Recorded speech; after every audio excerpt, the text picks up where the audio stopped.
ಗ್ರಹಣಗಳು ಪ್ರತಿ ದಿವಸ ಹಿಡಿಯಲ್ಲ. ಸೂರ್ಯಚಂದ್ರನಿಗೆ ಅವಾಗವಾಗ ಸಂದರ್ಭಕ್ಕನುಸಾರವಾಗಿ ಗ್ರಹಣಗಳು ಬರ್ತಿರ್ತಾವೆ. ಆ ಗ್ರಹಣಗಳು ಬಂದಂಥ ಸಂದರ್ಭದಲ್ಲಿ ಸ್ವಲ್ಪ ಪೂಜಾ ಪುನಸ್ಕಾರ ಇತ್ಯಾದಿ ಮಾಡಬೇಕಾಗುತ್ತೆ. ಅದನ್ನು ಮಾಡಿ ಸೂರ್ಯಚಂದ್ರ ಗ್ರಹಣ ಹಿಡಿತಕ್ಕಂಥದ್ದು ಗ್ರಹಣ ಅವ್ರಿಗೆ ಹಿಡಿತೆ. ಆವಾಗ ಅವ್ರಿಗೆ ಒಳ್ಳೇದಾಗಲಿ ಅಂಥೇಳಿ ಮಾನವ ಕುಲದಲ್ಲಿರ್ತಕ್ಕಂಥದ್ದು ಧರ್ಮದ ಮೇಲೆ ನಿಷ್ಠೆ ಇರ್ತಕ್ಕಂಥವ್ರು ಪೂಜೆ ಪುನಸ್ಕಾರಗಳನ್ನು ಮಾಡಿ ಅದು ನಿವಾರಣೆ ಆಗಲಿ, ಅವರಿಗೆ ತೊಂದರೆ ಆಗಬಾರ್ದು ಅಂಥೇಳಿ ಪೂಜೆ ಪುನಸ್ಕಾರಗಳನ್ನು ಭಗವಂತನಲ್ಲಿ ನಾವು ಮಾಡ್ತೀವಿ. ಜಾರಕಿಹೊಳಿ ಅವ್ರ ಬಣ ಮತ್ತೆ ಕಟ್ಟಿ ಬಣ ಅಂತಿತ್ತು. ಆಗ ಲಕ್ಷ್ಮಣ ಸ್ವಾಮಿ ಅವರ ಅಧ್ಯಕ್ಷ ಸ್ಥಾನ ದೂರಿಡುವಂತ ಪ್ರಯತ್ನ ಆಯಿತು. ಅದು ಯಶಸ್ವಿ ಕೂಡ ಆಗುತ್ತೆ. ಈಗ ಅಂಥದ್ದೇ ಒಂದು ರಾಜಕೀಯ ಸನ್ನಿವೇಶ ಸೃಷ್ಟಿ ಆಗ್ತಾ ಇದೆ. ಅವತ್ತು ನಿಮ್ಮಿಂದ ದೂರ ಹೋದಂಥವ್ರಿಗೆ ನಿಮ್ಮ ಜೊತೆ ಹತ್ತಿರ ಆಗ್ತಾ ಇದ್ದಾರೆ. ಏನು ಒಂದಾಗ್ತೀರಾ ಅಂತ? ಈಗ ರಾಜು ಕಾಗೇನು ನಾನು ಕೂಡ್ಕೊಂಡು ಒಂದು ಬಣ ಮಾಡಿದ್ದೀವಿ. ನಮ್ಮ ಬಣದಲ್ಲಿ ಯಾರ್ಯಾರು ಬರ್ತಾರೋ ಅವ್ರನ್ನ ಸ್ವಾಗತ ಮಾಡ್ತೀವಿ. ನಮ್ಮ ಬಣದಿಂದ ಯಾರು ಹೋಗ್ತೇನೆ ಅಂತಾರೋ ಅವರಿಗೆ ಧನ್ಯವಾದ ಹೇಳ್ತೀವಿ. ಮೇಲೆ ಎಲೆ ಕಾಯಿ ಹೂ ಎಲ್ಲೋ ಬರ್ಲಿಕ್ಕೆ ಶುರು ಆಗ್ತಾವೆ. 9 ಆಗುತ್ತೋ 11 ಆಗುತ್ತೋ 15 ಆಗುತ್ತೋ ಅದ್ ಮೇಲೆ ಕುಂತಾವ್ ಆಟ ಆಡಿಸ್ತಾನೆ. ನಾವೆಲ್ಲರೂ ಗೊಂಬೆಗಳು. ಆಟ ಆಡಿಸೋ ಮೇಲೆ ಒಬ್ಬಿದ್ದಾನೆ. ನಾವೆಲ್ಲ ಗೊಂಬೆಯಾಗಿ ನಾವು ಆಟ ಆಡ್ತೀವಿ.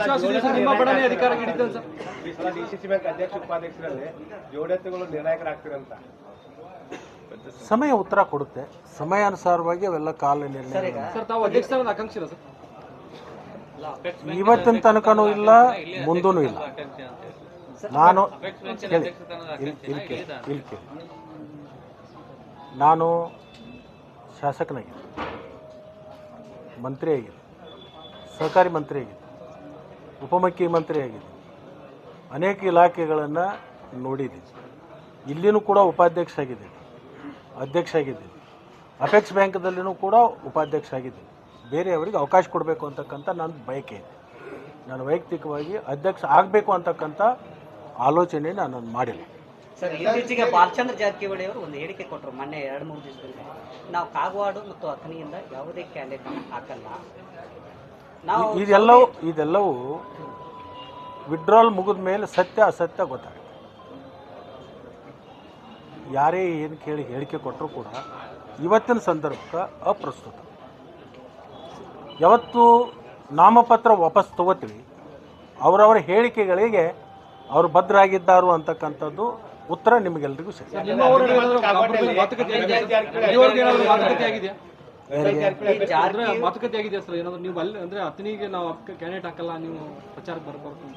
ಈಗ ನನ್ನ ಪ್ರಶ್ನೆ ಕೇಳೋದಕ್ಕಿಂತಲೂ ನೀವೆಲ್ಲರೂ ಜಾಣ್ರಿ. ನೀವು ಅತ್ಯಂತ ಬುದ್ಧಿವಂತರು ನಮ್ಗಿಂತಲೂ ಮಾಧ್ಯಮದ. ಈಗ 2 ಕ್ಷೇತ್ರದಿಂದ ನಾಮಪತ್ರ ಸಲ್ಲಿಕೆ ಆಗಿದೆ ಇಲ್ಲ. ಆದಂಥ ಸಂದರ್ಭದಲ್ಲಿ ಈ ಪ್ರಶ್ನೆ ನೀವು ಕೇಳೋದೇನು ಅಪ್ರಸ್ತುತ ಅಂತ ನನಗನ್ಸುತ್ತೆ. ಇವತ್ತು ಗೆಲುವಿನ ಪರೇಡ್ ಮಾಡಿದ್ದಾರೆ. 120 ಜನ ಮತದಾರರ ಜೊತೆ ರಾಜು ಕಾಗೇನ್ ಕ್ಷೇತ್ರದಲ್ಲಿ 24 ಮತದಾರರು. 20 ಜನ ನಿಮ್ಮ ಜೊತೆಗೆ ನಾವು ಇರ್ತೀವಿ, ಎಂಥ ಕಾಲ ಕಷ್ಟ ಬಂದರೂ ಕೂಡ ನಿಮ್ಮ ಜೊತೆಗೆ ಗಟ್ಟಿಯಾಗಿರ್ತೀವಿ ಅಂತೇಳಿ ಬೆಂಬಲವನ್ನು ಸೂಚಿಸಿ ಬಂದಿದ್ದಾರೆ. ಅಥಣಿ ಕ್ಷೇತ್ರದಲ್ಲಿ 125 ಮತದಾರರು. 125 ಮತದಾರರಲ್ಲಿ 122 ಜನ ನಮ್ಮ ಜೊತೆಗೆ ಫಿಸಿಕಲ್ಲಿ ನನಗೆ ಬೆಂಬಲವನ್ನು ಕೊಡಲಿಕ್ಕೆ ಇಲ್ಲಿವರೆಗೆ ಬಂದಿದೆ. ನಾನು ಹೇಳಿದೆ ನಾನು ನಾಮಪತ್ರ ಸಲ್ಲಿಸ್ತೀನಿ, ಬಂದಮೇಲೆ ನಿಮ್ಮದು ಆಶೀರ್ವಾದ ಮಾಡಿರಿ ಅಂತ ಹೇಳಿದಾಗ ಇಲ್ಲ, ಯಾವಾಗಲೂ ಕೂಡ ಒಂದು ಸಲ ನಿರ್ಣಯ ಆದಂಥ ಸಂದರ್ಭದಲ್ಲಿ ಅಭ್ಯರ್ಥಿಗೆ ಸ್ಫೂರ್ತಿ ಇರಬೇಕು, ಅವನಿಗೆ ಶಕ್ತಿ ತುಂಬಬೇಕು, ಅವನಿಗೆ ಧೈರ್ಯ ತುಂಬಬೇಕು. ನಾವು ಹಿಂದೂ ಅದೀವಿ, ಈಗೂ ಅದೀವಿ, ಮುಂದೂ ಇರ್ತೀವಿ ಅಂತಕ್ಕಂಥ ಒಂದು ವಿಚಾರ ಇಟ್ಕೊಂಡು ನಾವು ಯಾರಿಗೆ ಹಣ ಕೊಟ್ಟಿಲ್ಲ, ಊಟ ಕೊಟ್ಟಿಲ್ಲ. ಇವತ್ತೊಂದು ಸ್ವಲ್ಪ ಊಟಕ್ಕೆ ಇಲ್ಲಿ ಬಂದಂಥ ಸಂದರ್ಭದಲ್ಲಿ ಊಟ ಮಾಡಿಸ್ತೀವಿ. ಆ ಮಾತು ಬೇರೆ.